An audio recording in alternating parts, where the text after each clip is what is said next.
حضرت اقدس حضرت مفتی تقی عثمانی صاحب دامت برکاتہ العالیہ پر جب قاتلانہ حملہ ہوا، اللہ نے بچایا آپ کو، تو مجھے ایک صاحب بتا رہے تھے کہ جو ایتھیسٹ قسم کے لوگ ہیں، مذہب مخالف لوگ ہیں، انہوں نے اس پر بھی مذاق اڑایا ہے۔ کسی نے یہ کمنٹ کر دیے یا کوئی پوسٹ چلا دی کہ وہ فرشتوں نے ان کی گولی، یعنی فرشتوں نے وہ گولی دائیں بائیں کر دی۔ حالانکہ حضرت مفتی تقی عثمانی صاحب نے ایسا کوئی بیان نہیں دیا کہ فرشتوں نے جو گولی آ رہی تھی وہ ادھر ادھر لے گئے۔ کسی نے کر دیا ہوگا کہ بھئی میرا خیال ہے یہ گولی کس نے دائیں بائیں کر دی، فرشتوں نے۔ اس پہ جو اسلام مخالف لوگ ہیں ان کو مذاق اڑانے کا گویا موقع مل گیا کہ کیا فرشتے، ہاں فرشتوں نے یوں کر دیا ہوگا، فرشتوں نے یوں کر دیا ہوگا۔ حالانکہ فرشتے کر سکتے ہیں، یہ کوئی عقل کے خلاف نہیں ہے۔ وہ جو مذاق اڑا رہے ہیں، میں نہیں کہہ رہا کہ یہ فرشتوں نے کیا ہے، مجھے نہیں پتا، جو بھی ہوا ہے بس بچ گئے۔ اتفاقی طور پہ بھی بچت ہو سکتی ہے، خاص اللہ کی مدد بھی ہو سکتی ہے۔ جب اچھے پہلو پر اس کو پھیرنا ممکن ہے تو اتفاقی واقعہ کیوں قرار دے انسان؟ یہ بولے بھائی بہت بڑے بزرگ تھے، عالم تھے، تو اللہ نے بچا لیا، دعائیں کام آ گئیں۔ تو اب چونکہ کسی نے فرشتوں کا بھی ذکر کر دیا تو لبرل جو لوگ ہیں جو اللہ کو نہیں مانتے، ان کو مذاق اڑانے کا گویا کہ ایک موقع مل گیا۔ انہوں نے کہا ہاں فرشتے، یہ بس یعنی ان کا مقصد ہے کہ یہ مولویوں نے نا لوگوں کو فرشتوں، جن، چڑیل، بھوتوں کے چکر میں ڈالا ہوا ہے۔ حالانکہ فرشتے کا کسی چیز کو دائیں یا بائیں کر دینا یہ عقل سے بعید، یہ عقل کے خلاف نہیں ہے۔ یہ لوگ اس بیس پہ ان باتوں کا مذاق اڑاتے ہیں۔ یہاں تو ہم نہیں کہہ سکتے فرشتوں نے کیا ہے، لیکن بہت سی جگہوں پہ قرآن و سنت سے ثابت ہے کہ فرشتے انسان کی مدد کرتے ہیں، بہت سی جگہوں پہ ثابت ہے، اور کی ہے فرشتوں نے۔ یہ مشاہدات پر مبنی ایک حقیقت ہے۔ جیسے یاد رکھو، ایک شخص کے سچے ہونے پر جب دلیل قائم ہو جائے تو اس کی خبر کو سچا مانا جاتا ہے، حالانکہ جج نے خود وہ واقعہ اپنی آنکھوں سے نہیں دیکھا ہوتا، لیکن جج پابند ہے کہ جب گواہوں کا سچا ہونا ثابت ہو جائے تو آپ ان کی گواہی کے مطابق فیصلہ کرنے پر مجبور ہیں، حالانکہ اس میں کسی کا نقصان بھی ہو رہا ہے۔ تو یہ کیا بات ہے کہ جب ایک شخص کا سچا ہونا دلیل سے ثابت ہو گیا اور وہ کوئی ایسی بات بھی نہیں کر رہا جو عقل کے خلاف ہے، وہ عقل سے بالا تر بات کر رہا ہے، آپ کی عقل کی پہنچ نہیں ہے وہاں تک۔ اگر وہ عقل کے خلاف بات کرتا تو جھٹلاتے آپ۔ ایک ہوتا ہے ما وراء العقل، عقل کی وہاں تک پہنچ نہیں ہے، اور ایک ہے عقل کے خلاف۔ کوئی یہ کہتا ہے کہ 2 اور 2 5 ہوتے ہیں، تو یہ ما وراء العقل نہیں ہے، یہ عقل کے خلاف ہے۔ ساری دنیا بھی جمع ہو کر کہہ دے کہ 2 اور 2 5 ہیں تو وہ دنیا کو بیوقوف کہا جائے گا، غلط کہا جائے گا، کیونکہ یہ ہماری عقل کے دائرے میں یہ چیز آتی ہے کہ بھئی 2 کو 2 سے ملایا جائے تو 4 جواب آئے گا، 5 نہیں آئے گا، یہ عقل کے خلاف ہے۔ اور ایک چیز ہے، ایسی چیز ہے کہ ہماری عقل وہاں تک پہنچ ہی نہیں پاتی، کیونکہ وہ ہم مادی زندگی دیکھی ہم نے، ہم جو چیز دیکھتے ہیں جہاں تک ہمارے دماغ کی پہنچ ہے وہ ہماری ریسرچ میں آئے گی۔ بہت ساری چیزیں ایسی ہیں دنیا میں جو ہماری لیبارٹری میں ٹیسٹ نہیں ہو سکتی۔ ہم تو ایک حد تک جا سکتے ہیں، ہماری دیکھنے کی صلاحیت محدود ہے یا نہیں ہے؟ اب کہ چونکہ مجھے نظر نہیں آ رہا، وہاں تک میں دیکھ رہا ہوں، اس سے آگے مجھے نظر نہیں آ رہا، تو جو چیز نظر نہیں آ رہی وہ ہے ہی نہیں۔ ہم کہیں گے بھائی تیری نظر وہاں تک ہے، اس سے آگے آپ نہ کسی چیز کے ہونے کا فیصلہ کر سکتے ہیں، نہ کسی چیز کے نہ ہونے کا فیصلہ کر سکتے ہیں۔ میں کہوں چونکہ مجھے سنائی نہیں دے رہا کہ امریکہ میں اس وقت میرے ماموں یا میری خالہ کس سے بات کر رہے ہیں، اس کا مطلب وہ چپ بیٹھے ہوئے ہیں، تو لوگ کہیں گے بھائی تم یہاں تو اندازہ لگا سکتے ہو کہ کون کس سے بات کر رہا ہے، امریکہ میں تمہارے چاچے، ماموں، خالہ، پھپھو کس وقت بات کر رہے ہیں اس کا تم فیصلہ نہیں کر سکتے، کیونکہ تمہارے کانوں کی سماعت وہاں تک نہیں ہے۔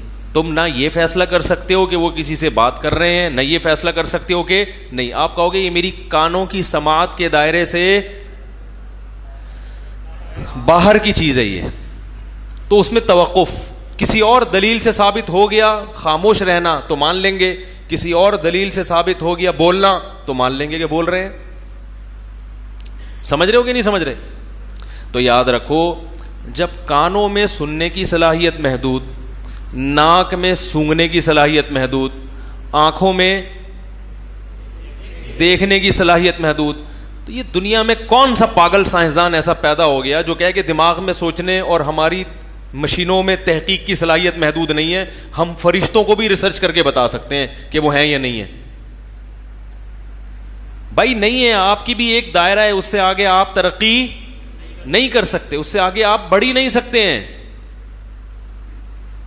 تو اس سے آگے آپ سائنس کی دنیا میں بات ہی نہیں کر سکتے کہ یہ ہے یا نہیں. لہذا وہ آپ کا ٹاپک ہی نہیں ہے کہ آپ کہیں کہ میری عقل میں فرشتے نہیں آ رہے، کسی لیبارٹری میں نہیں ہے. یہی مذاق اڑایا فیس بک پہ لوگوں نے. کون سی لیبارٹری ہے جس نے آج تک کسی فرشتے کو ٹریس کیا ہو؟ یہ فرشتہ نیوٹن کی سمجھ میں کیوں نہیں آیا؟ ایڈیسن نے بلب ایجاد کر لیا، فرشتہ کیوں نہیں نظر آیا؟ ابے بھائی ایڈیسن، وہ کیا نام تھا اس کا؟ ایڈیسن ہی تھا نا. وہ بلب کو ایجاد کر کے آپ یہ کیوں نہیں کہ اس کو موبائل فون کیوں نہیں سمجھ میں آیا ایڈیسن کے؟ جو چیزیں تحقیق میں آ سکتی ہیں وہاں تک وہ نہیں پہنچا، تو جو چیزیں انسان کی عقل کے دائرہ کار میں آتی نہیں ہے وہاں تک کیسے پہنچے گا وہ؟ کیا ہو گیا؟ جب کوئی آپ سے کہا کرے نا یہ جو سائنس، یہ جو فرشتے ہیں اور یہ جو جنات ہیں، یہ اتنا بڑا جو جاپان کا سائنسدان ہے اس کی سمجھ میں کیوں نہیں آیا، تو آپ اس سے کسی بڑے سائنسدان کا نام لے لیا کرو کہ اس کی سمجھ میں وہ دوسرے سائنسدان کی تحقیق کیوں نہیں آئی، وہ دوسری تحقیق اس نے کیوں کی ہے، اس نے کیوں نہیں کی ہے بھائی. تو جو چیزیں قابل تحقیق ہیں وہ بھی ہر ایک سائنسدان کی سمجھ میں نہیں آتی. کسی کی سمجھ میں کیا آئے گا، کسی کی سمجھ میں کچھ اور آئے گا. تو جو تحقیق کے قابل ہی نہیں ہے، وہ مادی چیز ہی نہیں ہے، اس کے بارے میں یہ کہنا کہ اتنے بڑے سائنسدان امریکہ کی سمجھ میں نہیں آئے فرشتے، تو یہ مولویوں کی سمجھ میں کہاں سے آ گئے؟ تو یہ پرلے درجے کی حماقت اور بے وقوفی ہے. سمجھ رہے ہو بات کو؟ پرلے درجے کی بے وقوفی ہے یہ. حیرت اس پر ہے کہ یہ لوگ کہتے ہیں ہم عقل سے فیصلہ کرتے ہیں، لیکن یہ عقل کے علاوہ ہر چیز سے فیصلہ کرتے ہیں. فیصلہ کرنے میں یہ عقل استعمال نہیں کرتے. یاد رکھو، عقل صرف ان لوگوں کے پاس ہوتی ہے جو مذہب کو فالو کرتے ہیں.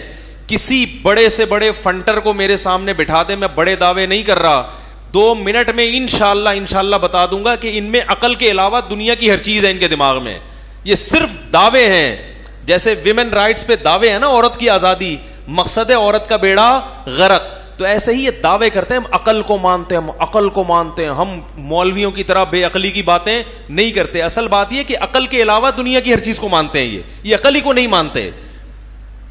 اگر عقل اللہ کے وجود کے انکار کی طرف لے کر جاتی، اگر عقل ہمیں پیغمبر کی رسالت کا انکار کی طرف لے کر جاتی، اگر عقل جنت اور جہنم کا انکار کرواتی انسان سے، تو قرآن بار بار عقل کے استعمال کا حکم نہ دیتا. تو فرشتوں کا جو وجود ہے یہ قرآن و سنت سے بھی ثابت، پھر تورات اور انجیل سے بھی ثابت ہے. یہ حضرت موسیٰ علیہ السلام، عیسیٰ علیہ السلام، یہودی بھی مانتے ہیں، عیسائی بھی مانتے ہیں، مسلمان بھی مانتے ہیں کہ تمام پیغمبروں نے بتایا ہے. اور یہ بھی بتایا کہ یہ انسان کی مدد بھی کرتے ہیں اور انسان کو اللہ کے حکم سے نقصان بھی پہنچاتے ہیں. تو اگر وہ چیز لیبارٹری میں نہیں آئی تو یہ اس کی علامت نہیں ہے کہ اس کا وجود ہے ہی نہیں. قرآن کہہ رہے لہو معقبات من بین یدیہ ومن خلفہ یحفظونہ من امر اللہ. اللہ فرماتے ہیں پے در پہ ایسے فرشتے آنا جانا لگا رہتا ہے جو اللہ کے حکم سے انسان کی حفاظت پہ مامور ہیں. تو صرف ایک نہیں ہے، ہر وقت فرشتوں کی ایک لائن لگی ہوئی ہے جو انسان کو بہت سارے شر سے بچا رہے ہوتے ہیں. تو فرشتوں کی طرف سے باقاعدہ تسلیاں ملتی ہیں انسان کو، چونکہ ان لوگ کو ملتی نہیں ہے نا کوئی دین پر چلتے ہی نہیں ہے تو نہ تسلیاں ملتی ہیں نہ قربانی ہے، کچھ بھی نہیں ہے، تو یہ انکار کر دیتے ہیں. جن کو ملتی ہے ان سے پوچھو، وہ کہتے ہیں ہمیں الحمدللہ میں نہیں کہہ رہا کہ مجھے ملتی ہیں, میں تو کوئی اتنا نیک آدمی اللہ کہ مجھے بنا دے, لیکن جن کو ملتی ہیں اس کے بہت واقعات ہیں جن کو فرشتوں کی طرف سے کیا ملتی ہیں, تسلی, صبر کی, تبھی تو ان کا صبر بہت زیادہ ہوتا ہے. اور اللہ فرماتے ہیں کہ فساء قرینا, کہ جو لوگ دین کے خلاف چلتے ہیں اللہ شیطان کو, جنات کو ان کا دوست بنا دیتا ہے, اور وہ جنات ان کے دل میں الٹے الٹے خیالات ڈالتے رہتے. یخرجوہم من النور الی الظلمات, ان کو سیدھے راستے سے اندھیروں کی طرف, ہر آنے والا دن پہلے سے زیادہ برا. تو جو لوگ مذہب کے خلاف ہیں ان کی دیکھو نا, ہر آنے والا دن پہلے سے کیا ہوتا ہے ان کا, بدتر, بدتر سے بدتر ہوتا چلا جاتا ہے ان کا ہر آنے والا دن. ظاہری لحاظ سے خوشحال ہوں گے, اندر سے ٹوٹ پھوٹ, کیونکہ تسلی دینے والا نہیں ہے. انسان صرف اس مادی جسم کا نام نہیں ہے, بہت کچھ ہے انسان کے ساتھ جو ہم نہیں جانتے. اور فرشتوں کو گولی یہاں سے وہاں کر دی, اس قسم کی باتیں ہیں. بھائی مفتی تقی عثمانی صاحب کو اللہ نے بچا لیا, واہ واہ واہ, اتنے بڑے بزرگ ہیں اللہ نے بچا لیا, تو اس سے تو یعنی یہ ثابت ہو جائے گا کہ وہ اللہ کے مقرب ہیں. تو ہم کیا ہیں, ہم ایسے ہی ہیں. ٹھیک ہے نا بھائی, اللہ کی نعمت ہے, کسی کو بچاتا ہے اللہ تعالیٰ اس کے تقوی کی وجہ سے, اس کے اخلاص کی وجہ سے, اور کسی کو شہادت دے دیتا ہے.